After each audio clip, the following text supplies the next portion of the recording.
മൂക്കന്നൂർ പ്രാഥമിക ആരോഗ്യ കേന്ദ്രം കുടുംബാരോഗ്യ കേന്ദ്രമായി ഉയർത്തുന്ന പ്രവർത്തനങ്ങൾ അവസാന ഘട്ടത്തിലാണ്. ഏതാണ്ട് 200-ലധികം രോഗികൾ എല്ലാ ദിവസവും OPയിൽ ചികിത്സയ്ക്ക് വരുന്ന ഒരു സ്ഥാപനമാണ്. രോഗികളെ സംബന്ധിച്ചിടത്തോളം അവരുടെ എല്ലാവിധ ടെസ്റ്റുകളും നടത്താനുള്ള ലാബ് ഗ്രാമപഞ്ചായത്ത് ക്രമീകരിച്ചിട്ടുണ്ട്.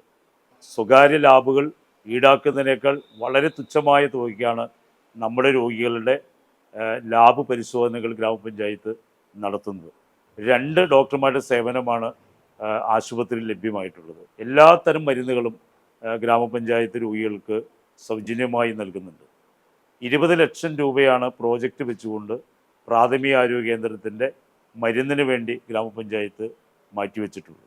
ഗ്രാമപഞ്ചായത്തിൽ ആയുർവേദ ആശുപത്രിയും ഹോമിയോ ആശുപത്രിയും നല്ല നിലയിൽ പ്രവർത്തിച്ചു വരുന്നു. ധാരാളം രോഗികൾ ഈ 2 ആശുപത്രിയിലെയും സേവനം നന്നായി പ്രയോജനപ്പെടുത്തുന്നുണ്ട്.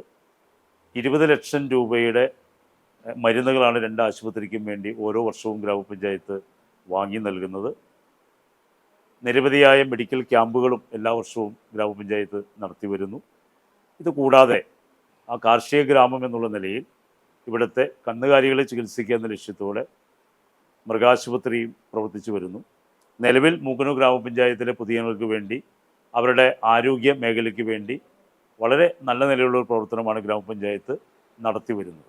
മൂക്കന്നൂർ പ്രാഥമിക ആരോഗ്യ കേന്ദ്രത്തിനോടനുബന്ധിച്ച് കിടപ്പ് രോഗികളെ അവർക്ക് ആവശ്യമായ പരിചരണം നൽകുന്നതിന് വേണ്ടി പാലിയേറ്റീവ് പരിചരണ പരിപാടി ഗ്രാമപഞ്ചായത്ത് 2014 മുതൽ ആരംഭിച്ചു.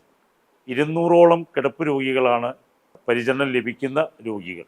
ഓരോ വീടുകളിലും ചെന്ന് രോഗികളെ പരിചരിക്കുന്നതിന് വേണ്ടി ഒരു വാഹനവും അതുപോലെ തന്നെ ഡ്രൈവറും പാലിയേറ്റീവിനൊരു നഴ്സും അടക്കമുള്ള എല്ലാ ഫെസിലിറ്റിയോടു കൂടിയാണ് നമ്മൾ വീടുകളിൽ രോഗികളെ പരിചരിക്കാൻ പോകുന്നത്. നമ്മുടെ നാട്ടിലെ ജനങ്ങളെ സംബന്ധിച്ചിടത്തോളം അവർക്ക് വലിയ ആശ്വാസവും അവർക്ക് വലിയ സന്തോഷവും നൽകുന്ന ഒരു പ്രോജക്റ്റായി പാലിയേറ്റീവ് പരിചരണ പ്രോജക്റ്റ് മാറി എന്നുള്ളത് നമുക്കൊക്കെ അഭിമാനിക്കാൻ കഴിയുന്ന ഒരു കാര്യമാണ്.